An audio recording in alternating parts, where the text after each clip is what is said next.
UP तक करता है कर्नाटक तक का स्वागत। जो कि इस केस का आईओ है, जो गुमशुदगी रिपोर्ट जो देख रहा था, वो आईओ ने लगभग 6 महीने इस केस में जांच ही नहीं किया। देखिए, ये जो घटनाक्रम हुआ था कि लड़के को पीआरवी लाई थी बीएचयू कैंपस से उठा के, हाँ 13-14 फरवरी 2020 को, और पीआरवी जब लाई उसके बाद से लंका थाने में वो लड़का कहाँ गया पुलिस अभिरक्षा से, ये किसी को पता नहीं। डेविड देते रहे कि मैं पन्ना जा रहा हूँ, दिल्ली जा रहा हूँ, ग्वालियर, देश के कोने कोने में, बिहार में पूर्णिया, सहरसा, कहाँ कहाँ घूम ले रहे हैं, और बगल के रामनगर थाने में 5 किलोमीटर दूर का इनको रिकॉर्ड नहीं मिला, जबकि उसकी बॉडी की पीएम हुई थी, सब कुछ हुआ था। इस केस में मुझे ही वादी बनाया यानी, और मैं ही वकील भी हूँ। तो सौरभ तिवारी बनाम स्टेट ऑफ यूपी, तो मैं इस मुकदमे को निःशुल्क लड़ रहा हूँ जी। ये जो शिव कुमार त्रिवेदी का मामला चल रहा है, जो पन्ना डिस्ट्रिक्ट एमपी का रहने वाला स्टूडेंट था बीएचयू 3rd ईयर का, और वो लंका थाने से 13-14 फरवरी 2020 को वो संदेहास्पद परिस्थिति में पुलिस अभिरक्षा से वो गायब हो गया था। तो इस केस को मैं अगस्त 2020 से देख रहा हूँ। इस मामला तमाम उतार चढ़ाव हुआ, कहीं से इनके पिता को मदद नहीं मिली शिव कुमार त्रिवेदी के, तो मैंने माननीय इलाहाबाद उच्च न्यायालय में लेटर पिटीशन मूव किया था, पत्र लिखा था, और माननीय उच्च न्यायालय ने संज्ञान लेते हुए इसमें 19 अगस्त को ही नोटिस जारी कर दिया था 2020 को। क्या और हुआ था घटनाक्रम, संक्षेप में शुरू से? देखिए, ये जो घटनाक्रम हुआ था कि लड़के को पीआरवी लाई थी बीएचयू कैंपस से उठा के, हाँ 13-14 फरवरी 2020 को, और पीआरवी जब लाई उसके बाद से लंका थाने में वो लड़का कहाँ गया पुलिस अभिरक्षा से, ये किसी को पता नहीं है। लड़के के पिता जाते हैं, सीसीटीवी फुटेज मांगते हैं, तो कहा जाता है कि सीसीटीवी काम नहीं कर रहा है।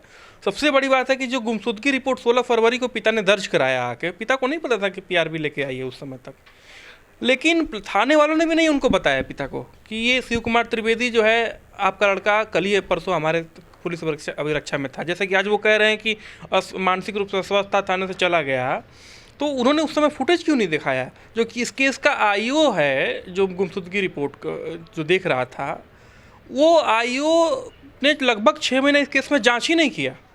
वो तो जांच करना 12 अगस्त 2020 से तो चालू किया उसने।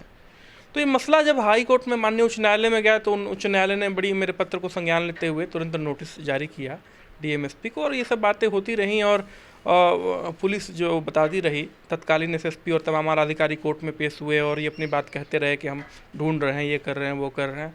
वो हालांकि बहरहाल कुछ हुआ नहीं उस केस में, कुछ लगा कि क्लू नहीं मिल पाएगा, लेकिन फाइनली 29 अक्टूबर 2020 को सीबीसीआईडी को गृह विभाग ने, उत्तर प्रदेश सरकार ने ट्रांसफ़र कर दिया, और अब जाके इस केस में 21 अप्रैल को क्लियर हो पाया है कि वो शिव जिसके लिए हम लोगों ने इतना प्रयास किया, वो अब इस दुनिया में नहीं रहा। अपर शासकीय अधिवक्ता उत्तर प्रदेश सरकार ने स्पष्ट तौर पे माननीय उच्च न्यायालय के समक्ष मुख्य न्यायाधीश की पीठ में कहा कि डीएनए रिपोर्ट मैच कर गया है। एक बॉडी मिली थी 15 फरवरी 2020 को रामनगर तालाब में, और उसका विसरा सुरक्षित था, और उससे मिलान किया गया इनके पिता का, तो ये डीएनए रिपोर्ट मैच कर गया है, और वो लड़का अब जीवित नहीं है, इस दुनिया में नहीं है। तो सवाल मैंने माननीय उच्च न्यायालय के समक्ष उठाया कि और लॉर्डशिप सीसीटीवी कैमरा एक्टिव था, तो फिर इन्होंने उस फुटेज को सब्जेक्ट टू इन्वेस्टिगेशन क्यों नहीं बनाया, क्यों छुपाएगा इस बात को? इस केस का आईओ था, उसने 6 महीने तक कोई जांच नहीं किया। कोर्ट में एफिडेविट देते रहे कि मैं पन्ना जा रहा हूँ, दिल्ली जा रहा हूँ, ग्वालियर, देश के कोने कोने में, बिहार में पूर्णिया, सहरसा, कहाँ कहाँ घूम ले रहे हैं, और बगल के रामनगर थाने में 5 किलोमीटर दूर का इनको रिकॉर्ड नहीं मिला, जबकि उसकी बॉडी की पीएम हुई थी, सब कुछ हुआ था।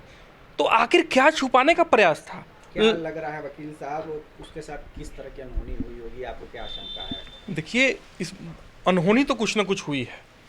अब मैं इस पे स्पष्ट, चूंकि माननीय उच्च न्यायालय के समक्ष मामला है, और मैं ऐसा कोई डायरेक्ट बात नहीं कहना चाहूँगा, लेकिन जो मैंने सारी बात बताया, मैंने उच्च न्यायालय में भी कहा है, ये पूरी घटना की पुलिस कुछ न कुछ छुपा रही थी इस मामले में, तो कुछ तो गड़बड़ हुआ ही है।